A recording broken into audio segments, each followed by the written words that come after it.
Welcome to the AutomationShield tutorial. In this video, we'll go over the installation of all necessary components and programs for using AutomationShield devices. Go to the guide section on our website, then to the Arduino IDE part, and click on the hyperlink. Find your operating system, click on it, and proceed through the following menus. Keep clicking Just Download until you download the file. Once the file is downloaded, open the installation package and follow the installer. It's recommended to keeping the default settings. Wait for the installation to complete.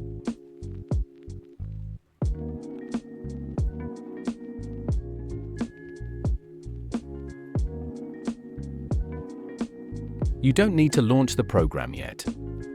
Now go back to our website. In the guide, open the second section, AutomationShield Library, and click the link that will redirect you to GitHub. There, click Code and download ZIP. Return to our website and click the download link for another zip file. Minimize the page and open the installed Arduino IDE application.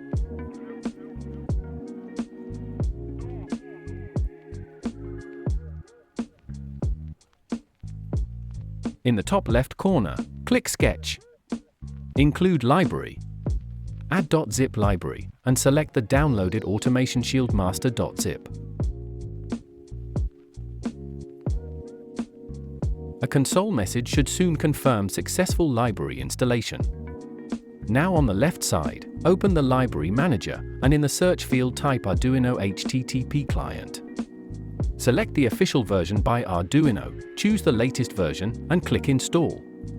A confirmation message should appear in the bottom right corner. Minimize Arduino IDE, open Windows File Explorer and downloaded files. Navigate the File Explorer to the documents. Arduino, Libraries, AutomationShield, SRC, LIB. Delete all contents of this directory and drag in the contents of the downloaded zip file. Then you can close both Explorer windows.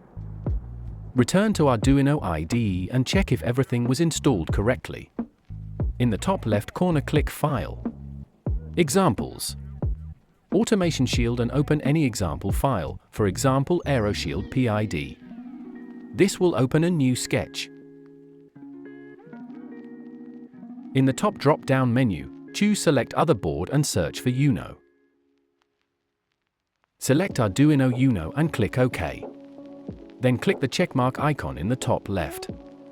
If everything is installed correctly, you'll get a Done Compiling message in the bottom right corner. This completes the setup of Arduino IDE and its libraries. Now we'll move on the AutomationShield Online. On our website, go to Models, find your device model, and download its Arduino code and serial monitor app based on your operating system.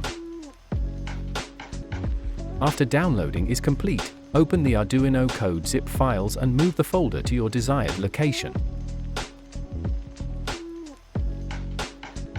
You can also move the downloaded serial monitor application there.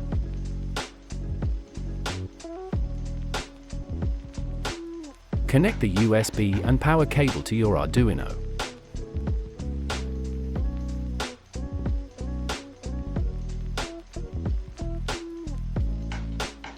Don't forget to plug them into your computer and a power outlet.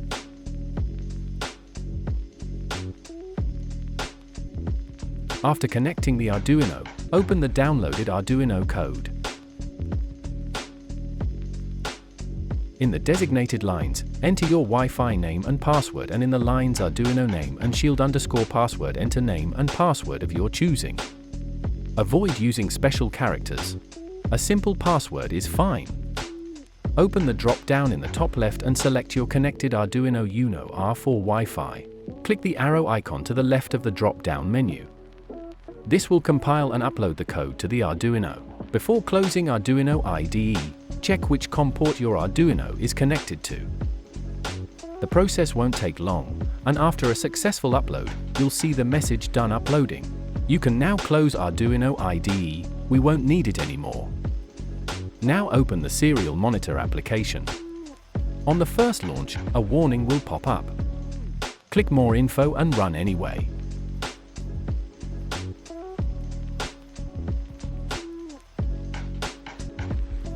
Select the COM port your Arduino is connected to and press the Start button. You can now minimize the program and return to the homepage of our website. Here you'll see your Arduino listed with the name you chose. Click Connect and enter the password you set in the Arduino code. After clicking the Connect button, you'll be redirected to our graphical user interface. On the left side, select the experiment type. Enter the input data and click the Start button. The experiment will start, and the graphs will begin to render. After the experiment is complete, you can choose any other experiment.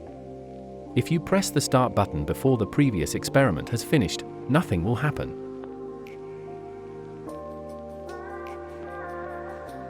If you're unsure what the fields or other elements mean, hover your cursor over them. A detailed description of the item will appear.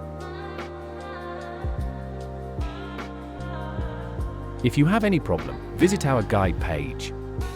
In the third section, you'll find many detailed guides and solutions to potential issues.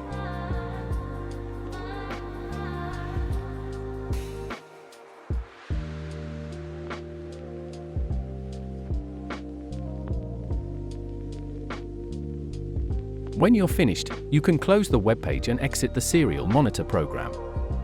After each experiment, the data is saved in a file called experiment_data.mat, which is always located in the same directory as the serial monitor program. If you want to keep this data, rename it or move it to a different directory. Thank you for your attention and enjoy smooth, trouble-free experimenting.